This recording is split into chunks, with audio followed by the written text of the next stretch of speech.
नमस्ते बच्चों, आज हम आपके कक्षा 7 का पार्ट नंबर 5 जो है सामाजिक विज्ञान का जल, उसके बारे में अध्ययन करेंगे। जल जैसे ही बात आती है, जल के बारे में सोचने पर आप हमारे मस्तिष्क में एक चित्र बनता है पानी का, कि हमें जैसे नदी है, जल प्रपात है, महासागर है, वर्षा है, रिमझिम जो वर्षा का पानी आता है उसके बारे में हमें बात आती है, अपने नल की याद आती है। पानी की जैसे ही बात करेंगे सोचने लग जाते हैं। बच्चे जो है जब वर्षा में गड्ढे भर जाते हैं तो बच्चे उसमें नाव चलाते हैं वर्षा जल में। दोपहर तक जो है गड्ढों में जमा जल गायब हो जाता है। अब हमें दिमाग में ये बात आती है कि वह जल आखिर गया कहाँ, वह पानी आखिर गया कहाँ। सूर्य के ताप के कारण जल क्या होता है, वाष्पीकृत होता है। सूर्य जब तपता है तब क्या होता है, समुद्रों का जल वाष्प बन करके उड़ता है। इसीलिए संस्कृत में एक दोहा है, आदित्य जायते वृष्टि, कि सूर्य से क्या होती है, वर्षा होती है। कैसे कि जब सूर्य तपता है उस समय क्या होगा, महासागरों का जल जो होगा, सागरों का जल जो होगा वो क्या होगा, वाष्पीकृत होकर के ऊपर उठेगा। उसी से बादलों का निर्माण होगा। वो थोड़े और ऊंचाई पर जाते हैं और जब उनमें नमी जो है ज़्यादा हो जाती है, इसी समय बादल क्या कर देते हैं, बारिश कर देते हैं। यहाँ से ये वर्षा हिमत्वा समहिम वृष्टि के रूप में धरती या समुद्र के नीचे गिरता है। यानी जिस प्रक्रम में जल लगातार अपने स्वरूप को बदलता रहता है, यानी जब जल जो है अपना रूप लगातार बदलता रहता है और महासागरों, वायुमंडल और धरती के बीच चक्कर लगाता है, तो उस स्थिति को हम क्या कहते हैं, जल चक्र कहते हैं। एक डायग्राम के द्वारा जो है हम इसको समझेंगे जल चक्र को। जल चक्र को हम किस तरह से समझेंगे, जैसे ये यहाँ क्या है, सागर और महासागर है। ये आ गए महासागर, ठीक है, ये आ गए महासागर। इसके ऊपर हुआ ये वाष्पीकरण हुआ। सूर्य जो है वो तपा, इससे क्या हुआ, वाष्पीकरण हुआ। यानी जल जो था, ये जल जो है वो वाष्प बन करके उड़ा। यानी ये सूर्य है, इसकी तेज रोशनी के कारण जो महासागर का जो ये जल था वह क्या हुआ, ये जैसे मान लीजिए जल है, ये जल वाष्प बन करके और ऊपर गया, और ज़्यादा ऊपर जाने के बाद में ये जो है यहाँ पर सघनन हुआ। यहाँ जो है सघनन, यानी ये काले बादलों का जो है निर्माण हो गया। इन बादलों के बाद में क्या होगा कि जैसे ही ये ज़्यादा सघनित हो गए हैं बादल, तो उस समय क्या हो जाएगा, बादलों से ऐसे ऐसे ये क्या होने लग गई, वर्षा। ये क्या होने लगी, वर्षण। यानी वर्षा जो है वो बूंदों के रूप में नीचे की ओर जो है होने लगी। ये आ जाते हैं, चट्टान आ जाएंगे, ये खाली जो है मैदान आ जाएगा, और वर्षा जैसे यहाँ हो रही थी, ये क्या हो रहा है, यहाँ वर्षा का जल एकत्रित हुआ और ये हो रहा है आपका वह, यानी नदी के रूप में जो है वर्षा का जल चक्र हम किसे कहेंगे, कि जब महासागर का जल क्या करेगा, वाष्पीकृत होकर के ऊपर उठेगा, ऊपर होकर के बादलों का निर्माण होगा, सघनट जो है बादलों का निर्माण हो गया, फिर बादलों से क्या होने लग जाएगी, वर्षा के रूप में। जैसे ही पर्वतों पर रुकेगा पानी, वैसे ही जो है नदी के रूप में बह जाएगा और फिर से जो है कहाँ आ जाएगा, समुद्र तल में। अब हम इसकी एक डेफिनेशन जो है वो लिख लेंगे कि जल चक्र जो है वो किसको कहते हैं, जल चक्र। जल चक्र हम किसको कहेंगे, जिस प्रक्रम में, यानी जिस प्रक्रम में जल लगातार, जिस प्रक्रम में या जिस अवस्था में जल लगातार अपने स्वरूप को बदलता है, जल लगातार अपने स्वरूप को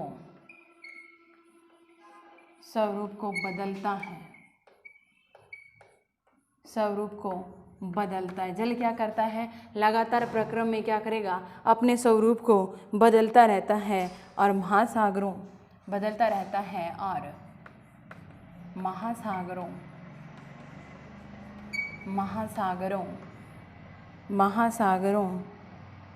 वायुमंडल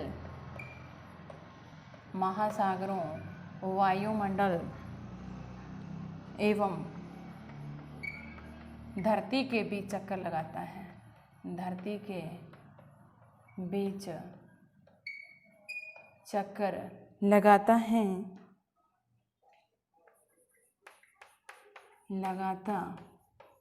रहता है, इसी प्रक्रिया को जल चक्र कहते हैं।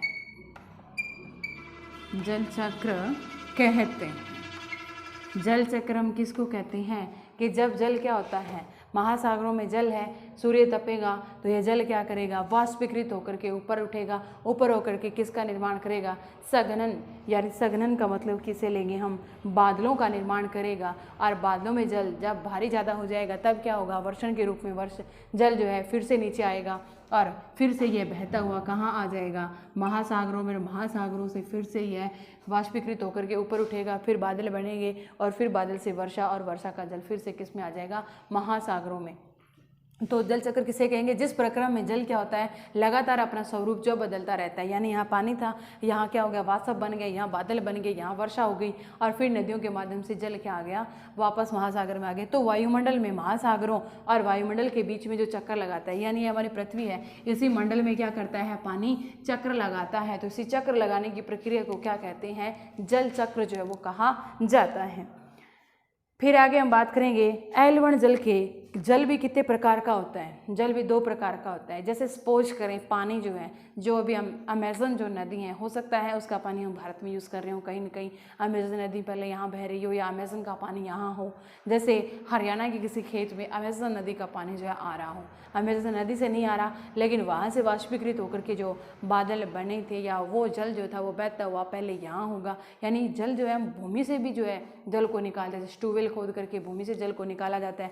वर्षा का जल होगा, महासागरों का जल होगा। अब आ जाते हैं जल के प्रकार। जल कितने प्रकार का होता है, दो प्रकार का होता है। पहला होता है लवणीय जल और दूसरा होता है अलवणीय जल। जल के प्रकार कितने होंगे, दो। लवणीय यानी खारा जल होगा और दूसरा अलवणीय जल होगा। जल के प्रकार, जल के प्रकार कितने प्रकार का होगा, जल दो प्रकार का होता है। पहला आ जाएगा लवणीय जल और दूसरा आ जाएगा आपके अलवणीय जल।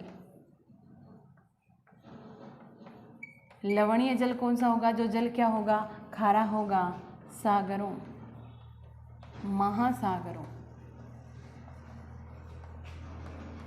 सागरों का जल कैसा है, लवणीय। अलवणीय जल आ जाएगा नदियाँ, वर्षा का जल हो गया, झरने आदि जो है वो क्या है, अलवणीय जल के उदाहरण है। जल जो लवणीय जल होगा, लवणीय जो जल होगा उसमें क्या होता है, अधिकांशतः नमक और सोडियम क्लोराइड जो है ये होगा। इसमें क्या होगा, नमक और सोडियम क्लोराइड। सोडियम व क्लोराइड जो है इसके अंदर होगा, जो कि खाने के उपयोग में जो नमक लेकर के आते हैं वो वाला होगा इसमें। फिर आगे देखेंगे हम इसमें जल का वितरण। ये तो थे जल के कितने प्रकार हो गए, दो। लवणीय जल जिसमें क्या होता है, नमक की मात्रा जो है पाई जाती हो, नमक सोडियम क्लोराइड जो इसमें पाया जाता हो। महासागरों के जल की बात करेंगे तो 35% जो है इसमें लवण जो वो पाया जाता है। फिर अलवणीय जल जिसमें वर्षा का जल हो गया, वर्षा जल, नदियों का जल, झरनों का जल, तालाब हो गए, झील हो गई और झील हो गई, इनका जल क्या होता है, अलवणीय जल होता है। झीलों का जल लवणीय भी होता है, लेकिन कुछ एक झीलों का जल क्या होता है, अलवणीय भी होता है। अब आ जाते हैं जल के वितरण पर। तीसरा टॉपिक इसी में आपका जल का वितरण। जल का वितरण किस हिसाब से है, जल का वितरण, जल जो है किन किन भागों में किस किस हिसाब से जो है बंटा हुआ है, तालिका के द्वारा हम समझेंगे। पहला आ जाएगा महासागरों में जो जल है वो कितना है, 97.3 है। इसके बाद है बर्फ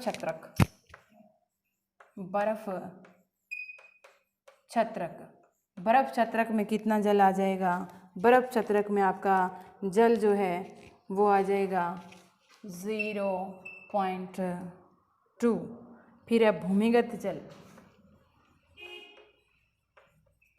भूमिगत जल, भूमिगत जल कितना है 0.68, भूमिगत जल कितना है 0.68।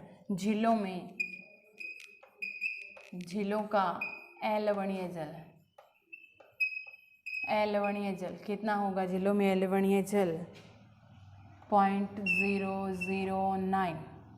इसके बाद में आ जाता है स्थलीय व नमकीन झीलें, लवणीय झीलें, लवणीय झीलें, लवणीय झीलों का जल कितना होगा, वही उतना ही जितना अलवणीय झीलें हैं उतना ही लवणीय झीलों का जल होगा। इसके बाद में आ जाती हैं वायुमंडल, वायुमंडल में कितना जल जो है वो पाया जाता है, वायुमंडल जिसमें जल कितना पाया जाता है वायुमंडल में 0.001 और 9। फिर आता है नदियाँ, नदियों का जल सबसे कम है, कितना है 0.0001। नदियों में जल जो है वो सबसे कम, और टोटल अगर हम इसकी काउंटिंग करेंगे तो कितना आ जाएगा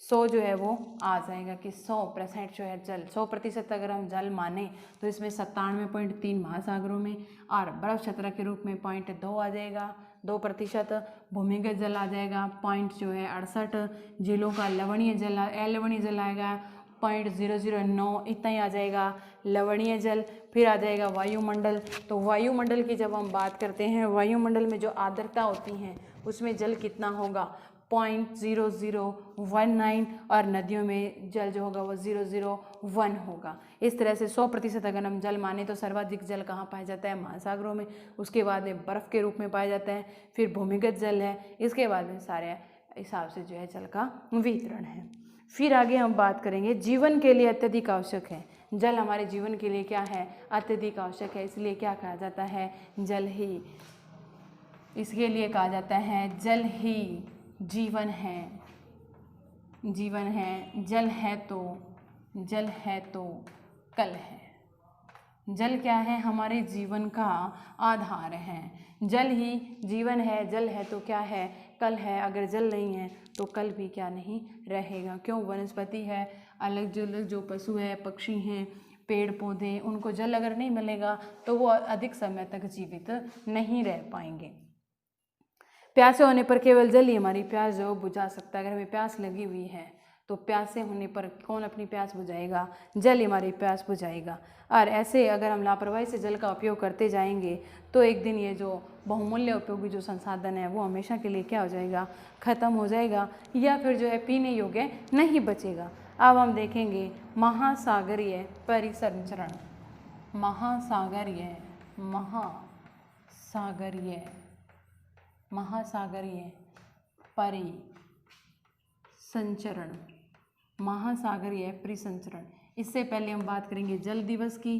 तो 22 मार्च जो है इसमें बनाया जाता है विश्व जल दिवस। 22 मार्च को क्या मनाया जाता है, विश्व जल दिवस जो है वो कब मनाया जाता है, 22 मार्च को विश्व जल दिवस मनाया जाता है, जब जल संरक्षण की विभिन्न विधियों को जो है प्रभावित किया जाता है, यानी जल के लिए अलग अलग प्रकार की जो भी विधियाँ हैं उसके बारे में बताया जाएगा। अब आ जाते हैं महासागरीय परिसंचरण। महासागरों में जल जो है उसकी जो भी हलचल होती है वो किस तरह से होती है। महासागरीय की बात करेंगे तो समुद्र तट पर हम जब जाते हैं, नंगे पाँव वहाँ पर घूमते हैं तो हमें ऐसे कुछ एक दूरी पर चलने पर जैसे जादू का सा अनुभव होता है। पुलिन पर नमक, बालू, ठंडी पवन और समुद्री पक्षी, वायुमंडल की लवणीय गंध, लहरों का संगीत, सब कुछ जो है हमें मनमोहक सा लगता है। और ताल एवं झील के शांत जल के विपरीत, यानी हम देखते हैं जल, झील का जो जल होगा वो क्या रहेगा, शांत रहेगा। ताल का और झील का जल क्या रहेगा, शांत रहता है हमेशा। लेकिन समुद्र का जल क्या होगा, हमेशा जो है शांत नहीं रहता। समुद्र का जल जो है हमेशा हलचल लिए हुए रहता है, गतिमान रहता है, यह कभी भी शांत नहीं रहता। इस प्रकार से हम जो है इस महासागर की जो गतियाँ हैं, परिसंचरण की जो गति है, गतियाँ कितने प्रकार की होंगी, महासागरीय गतियाँ होंगी 3 प्रकार की। नंबर 1 पे आ जाएगी तरंग, तरंग। दूसरे नंबर पे आ जाएगी लहरें, तरंग, लहरें। और तीसरा आ जाएगा तरंगे, ज्वार भाटा, धाराएं, लहरें या धाराएं, धाराएं। और तीसरा आ जाएगा ज्वार भाटा, ज्वार भाटा। महासागरीय प्रसंस्करण की बात करेंगे तो जल हमेशा क्या रहता है, महासागर का जो है गतिमान रहता है। तीन गतियाँ होती हैं इसकी, एक तो तरंग के रूप में, दूसरा लहर या धारा के रूप में, और तीसरा आता है ज्वार भाटा। तो ज्वार भाटे के रूप में सबसे पहले देखेंगे तरंगे। तरंगे हम किसको कहेंगे, समुद्र तट पर गेंद से खेलते समय जब हम गेंद जल में गिर जाती हैं तो क्या होता है, यह दृश्य ही मनोरंजक होता है। यानी जब हम बॉल खेल रहे हैं और बॉल जो है पानी में गिर जाती है तो वो क्या करती है, ऐसे हिलोरे से लेने लग जाती हैं। यह दृश्य बहुत ही मनोरंजक होगा। जैसे कैसे तरंगों के साथ गेंद तट पर वापस लौट आती है, यानी हाँ वो पानी के बहाव के साथ जैसे पानी उछल रहा है, उछलते उछलते जो है किनारे पर वापस आ जाती है। जब महासागरीय स्तर पर जल लगातार उठता है और गिरता है तो उसे हम क्या कहते हैं, तरंग कहते हैं। तो तरंग की डेफिनेशन जो है वो लिखेंगे। तरंग हम किसको कहेंगे, जब महासागर का जल, महासागरीय जल, जब महासागरीय जल सतह पर लगातार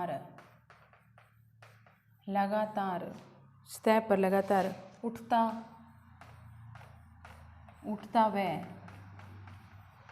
गिरता रहता है, उसे हम क्या कहते हैं, उसे तरंग कहते हैं। यानी जब महासागर का जल, जैसे मान लीजिए ये सागर है, इसका जल जो है इस तरह से उठता गिरता रहेगा, इसको हम क्या कहते हैं, इस चीज़ को, इस स्थिति को हम क्या कहेंगे, तरंग कहेंगे। कि जब महासागर का जल ऊपर हुआ नीचे हुआ, इस तरह से जो लहरें, जो तरंग जो है उसको हम क्या कहेंगे, तरंग कहेंगे। ऊपर उठेगी और फिर नीचे गिरेगी, फिर ऊपर उठेगी फिर नीचे गिरेगी, तो वो आ जाएगी आपके तरंगे। तूफान में तेज वायु चलने पर जो विशाल तरंगे उत्पन्न होंगी, यानी जब हवा का रुख तेज होगा तो क्या होगी, तरंगे विशाल होंगी। इसके कारण अत्यधिक विनाश भी हो सकता है। भूकंप, ज्वालामुखी उद्गार या जल नीचे भूस्खलन के कारण महासागरीय जल अत्यधिक विस्थापित होता है। इसके परिणाम स्वरूप जो है 15 मीटर तक ऊंची विशाल ज्वारीय तरंगे जो है उठती हैं। लहर तरंग जो कितनी ऊपर उठ सकती हैं, 15 मीटर ऊंची तक तरंगे उठ सकती हैं, जिसे हम क्या कहते हैं, विशाल जो तरंगे उठती है जिसे हम सुनामी जो है वो कहते हैं। सुनामी जापानी भाषा का शब्द है जिसका अर्थ होता पोताश्रय तरंगे, क्योंकि सुनामी आने पर पोताश्रय जो है नष्ट हो जाते हैं। अब आ जाती हैं कि ये जो तरंग है जब क्या होगी,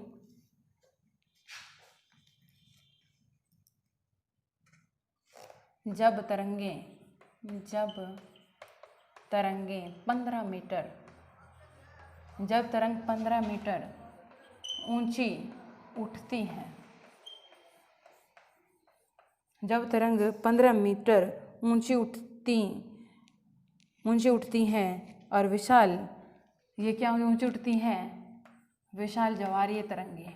ये कौन सी होंगी, विशाल ज्वारीय तरंगे, तो उसे हम क्या कहते हैं, सुनामी कहते हैं, सुनामी।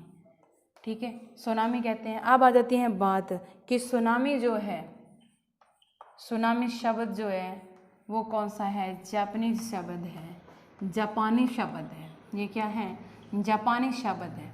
अर्थ क्या होगा सुनामी का, अर्थ होता है पोताश्रय तरंग होगा। क्यों होगा, क्योंकि ये जब सुनामी आती है तब क्या हो जाता है, पोताश्रय यानी जहाज़ के रुकने का जो स्थान होगा वो क्या हो जाते हैं, नष्ट हो जाते हैं। अगर सुनामी की बात की जाए तो सुनामी जो है, विशाल सुनामी जो से अब तक का सबसे विशाल सुनामी 150 मीटर मापा गया था। ये तरंगे 700 किलोमीटर प्रति घंटे से चल रही थी और इसके कारण 2004 में आई थी। भारत में सुनामी कब आई थी, 2004 में, 4 में सुनामी लहरें आई थी भारत में। भूकंप और ज्वालामुखी उद्गार के कारण जो ये सुनामी लहरें आती हैं। भूकंप उस समय था, सुमात्रा द्वीप पर जो है अधिकेंद्रित था भूकंप, और उसी वजह से जो है हमारे भारत तक ये सुनामी लहरें आई थी, जिनकी ऊंचाई जो थी वो 150 मीटर। इसकी ऊंचाई कितनी थी, ऊंचाई थी इनकी 150 मीटर ऊंचाई जो है इसको मापा गया और लगभग 700 मीटर 700 जो है किलोमीटर प्रति घंटा जो है की रफ्तार से यह लहरें आई थी। भारत में ज़्यादा नुकसान नहीं होता, तटों पर से ज़्यादा नुकसान जो हुआ सुनामी के बाद में क्या हुआ, भारत का जो अंडमान निकोबार जो द्वीप समूह था, निकोबार द्वीप समूह है जो हमारा सबसे, इसके ऊपर हमारा सबसे दक्षिणतम बिंदु इंदिरा जो पॉइंट है, इंदिरा पॉइंट जो था वो इस समय डूब गया था। भारत के तटीय जो इलाके थे वहाँ पर इसे काफ़ी नुकसान हुआ। ये नुकसान कम रहता, लेकिन जैसे ही समुद्र की लहरें अंदर की ओर गई और तट का इलाका जो है ज़्यादा रहा तो लोग उसको आश्चर्यचकित होकर के उसको देखने के लिए आ गए, क्या बात है, समुद्र का जल जो है पीछे कैसे हट रहा है। उन्हें बिल्कुल भी ये अंदाज़ा नहीं था कि जितना ये तेज़ी से हटा नहीं है उससे दुगनी तिगनी तेज़ी से जो है ये वापस जो है आएगा। तो इसी कारण यानी लोग उस अद्भुत नज़ारे को देखने के लिए वहाँ एकत्रित हो गए। तटों से जैसे ही समुद्री तट से जो है जैसे ही पानी पीछे की ओर गया तो काफ़ी लोग जो है वहाँ एकत्रित हो गए थे। इसके कारण जो है हमारे यहाँ ज़्यादा जो ये तांडव हुआ। ये घटना हुई थी आपके 26 दिसंबर की बात है, 26 दिसंबर 2004 की बात है, जब जो हिंद महासागर में सुनामी लहरें आई थी अतः पोताश्रय तरंगों के कारण अत्यधिक विनाश हुआ था। ये तरंगे भूकंप का परिणाम थी जिसका अधिकेंद्रन था सुमात्रा की पश्चिमी सीमा। इस भूकंप की तीव्रता रिएक्टर पैमाने पर 9 मीटर जो है 9 पॉइंट मापी गई थी और इसके कारण जो है महासागरीय तल लगभग 10 मीटर से विस्थापित हो गया था, नीचे की दिशा में झुक गया था। यानी महासागरीय जो विस्थापन था वो कितने 10 से 20 मीटर जो है पीछे जो है चला गया था और उसी कारण जो है भारतीय जो प्लेटें थे वो म्यामा प्लेटों के नीचे जो है वो आ गई थी और काफ़ी लोग वहाँ भी इस को देखने के लिए, इन तरंगों को देखने के लिए वहाँ एकत्रित हुए थे और इसी के कारण जो है वहाँ पर 10,000 से भी अधिक लोगों की मृत्यु हो गई थी और लगभग जो थे 1 लाख लोग मारे गए थे। इन सुनामी लहरों से आंध्र प्रदेश, तमिलनाडु, केरल, पुडुचेरी और अंडमान निकोबार द्वीप समूह को काफ़ी क्षति उठानी पड़ी थी। अब दूसरा आ जाता है ज्वार भाटा। ये तो क्या थी, तरंगें थी। अब आ जाएगा ज्वार भाटा।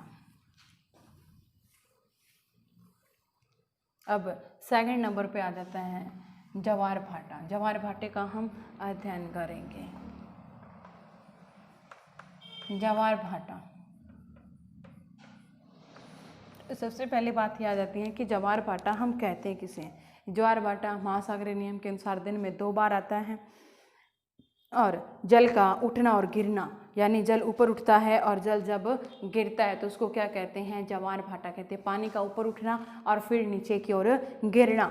जब सर्वाधिक ऊंचाई तक उठ करके जल तट के हिस्से को डुबा देता है तब इसे ज्वार कहते हैं। या जब सर्वाधिक ऊंचाई तक जल उठेगा और जल उठ करके तट को क्या कर देता है, डुबो देता है, तो उस स्थिति को हम क्या कहते हैं, ज्वार हम उसको कहते हैं। पहले आ जाता है ज्वार किसे कहते हैं, लिखेंगे जब सर्वाधिक ऊंचाई,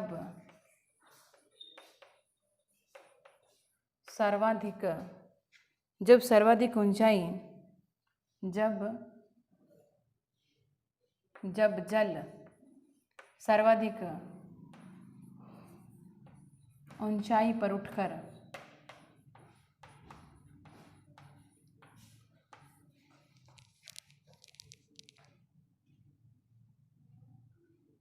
तट के बड़े हिस्से को डुबो देता है, तट के बड़े हिस्से को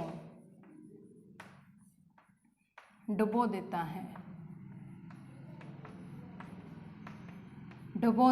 तो उसको हम क्या कहते हैं, ज्वार कहते हैं। भाटा लिखेंगे कि जब जल अपने निम्नतम स्तर तक आ जाता है, भाटा जब जल अपने निम्नतम यानी नीचे के स्तर पर आ जाता है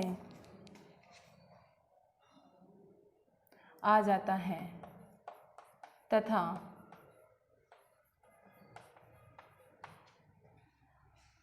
तट से पीछे हट जाता है, जब जल क्या होता है, ज्वार में जल क्या होता है कि जल ऊंचा उठता है और तटों को डुबो देता है, तो उसको हम ज्वार कहते हैं। और भाटा किसे कहेंगे, जब जल जो है अपने निम्नतम स्तर तक आ जाता है और तटों से पीछे हट जाता है, तो ऐसी स्थिति को हम क्या कहते हैं, भाटा कहते हैं। वैसे तो ज्वार और भाटा दिन में कई बार आते हैं, लेकिन जो शक्तिशाली या दीर्घकालीन जो ज्वार भाटे हैं वो आते हैं चंद्रमा और पूर्णिमा के दिन।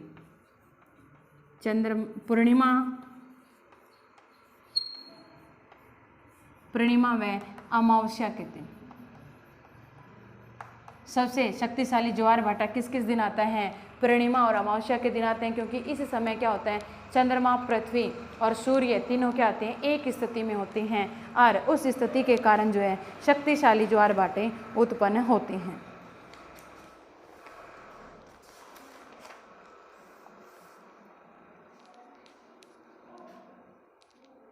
तो सबसे अधिक ज्वार भाटा कब आता है, अमावस्या और पूर्णिमा को, जब क्या होते हैं, जब सूर्य, चंद्रमा व पृथ्वी एक सीध में होते हैं। यानी ये आ गया चंद्रमा, ये आ गया सूर्य और ये आ गई पृथ्वी। जब ये तीनों एक सीध में होंगे तो वह स्थिति कब होगी, या तो पूर्णिमा के दिन होगी या कब होगी, अमावस्या के दिन। और पूर्णिमा और अमावस्या के दिन जो ज्वार भाटे आते हैं उनको क्या कहते हैं, वृहत ज्वार भाटे कहा जाता है। अब आ जाता है महासागरीय धाराएं। ये तो था ज्वार भाटा। महासागरीय धाराएं, महासागरीय धाराएं दो प्रकार की होती हैं, गर्म जल धारा और एक होती है ठंडी जल धारा। महासागरीय धाराएं, महासागरीय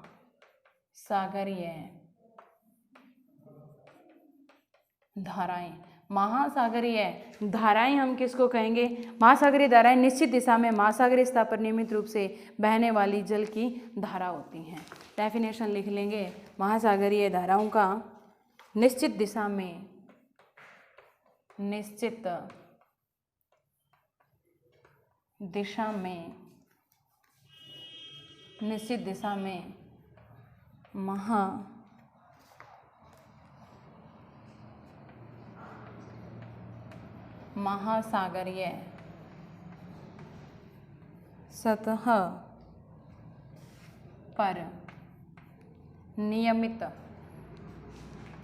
सतह पर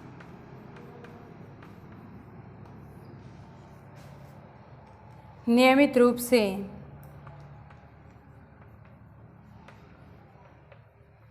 बहने वाली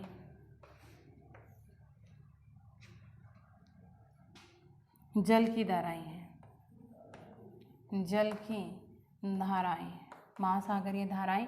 एक महासागरीय धाराएं निश्चित दिशा में महासागरीय सतह पर जो है नियमित रूप से बहने वाली जो जल धारा होगी उसको हम क्या कहते हैं, महासागरीय जल धारा कहते हैं।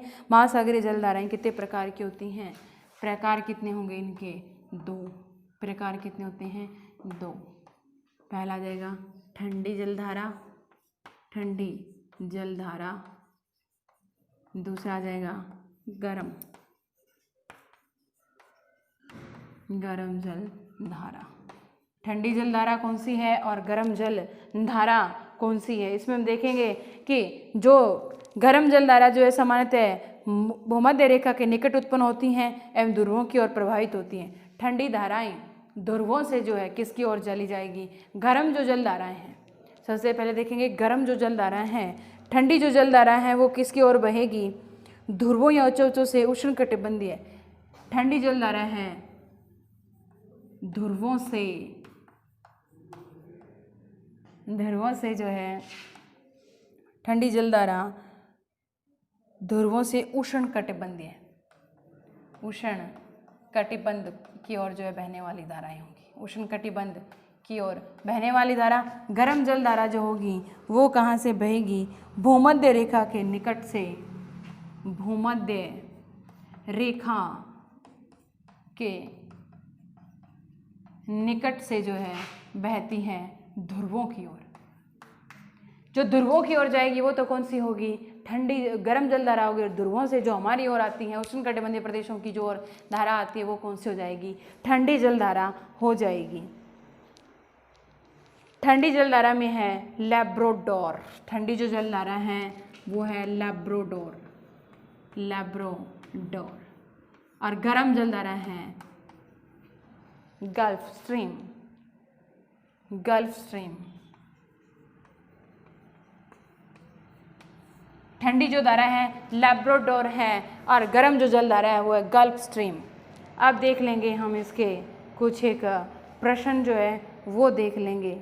और जहाँ पर ये दोनों धाराएं मिलती है ना, जहाँ पर यानी गर्म जल धारा और ठंडी जल धारा जहाँ पर मिलती हैं वहाँ कोहरा सा होता है और मछली जो है उत्पादन वहाँ पर ज़्यादा होता है। ऐसे स्थान जो है वो नौका संचालन में बाधक होते हैं। ऐसे स्थान जापान और अमेरिका में है जहाँ पर ठंडी धारा और गर्म जल धारा जो आपस में मिलती हैं और मछली उत्पादन के लिए सर्वाधिक उपयुक्त है। अब देख लेंगे हम आज का आपका होमवर्क।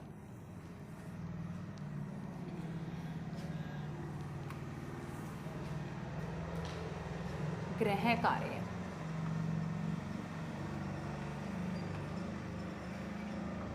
गृह कार्य। प्रश्न नंबर 1 आ जाएगा, जल चक्र किसे कहते हैं? जल चक्र किसे कहते हैं? दूसरा प्रश्न आ जाएगा, तरंग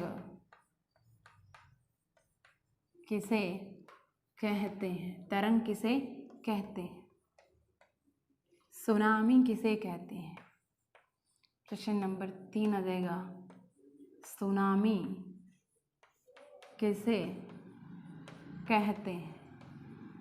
सुनामी जो है वो किसे कहते हैं? प्रश्न नंबर आ जाएगा 4 आपका, विश्व जल दिवस, जल दिवस कब मनाया जाता है? कब मनाया जाता है? विश्व जल दिवस कब मनाया जाता है? लास्ट आ जाएगा आपके प्रश्न नंबर 5, सर्वाधिक, सर्वाधिक ऊंचे या सर्वाधिक ऊंचे ज्वार, ज्वार भाटे कब आते हैं? सर्वाधिक ऊंचे ज्वार भाटे कब आते हैं? ये तो था आपका 5वां पाठ, जल परिसंचरण। जल के बारे में हमने अध्ययन किया और ज्वार भाटे के बारे में अध्ययन किया। 5 से आपके प्रश्न हैं जिनको आपको करके लाना है। पहला है जल चक्र। तो जब जल क्या होता है, महासागर और जल वायुमंडल के बीच में जब विभिन्न प्रक्रम या विभिन्न प्रक्रिया से गुजरता है और वहीं रहता है तो उस जल को जल चक्र कहेंगे। तरंगे यानी समुद्र से उठने वाली जो हल्की लहरें हैं उनको जो है क्या कहेंगे? तरंग। सुनामी, सुनामी शब्द जो जापानी है। और जब ये तरंगे क्या होती हैं, समुद्री तरंगे जब बड़ी ऊंचाई पर 150 मीटर की ऊंचाई तक ये उछलती है या बहती है तो उसको कहेंगे तरंग, सुनामी। विश्व जल दिवस कब मनाया जाएगा? 22 मार्च को। और सर्वाधिक ऊंचे ज्वार भाटे कब आते हैं? जब पूर्णिमा और अमावस्या की तिथि होती हैं उस समय सर्वाधिक ज्वार भाटे आते हैं। आज के लिए बस इतना ही। Thank you.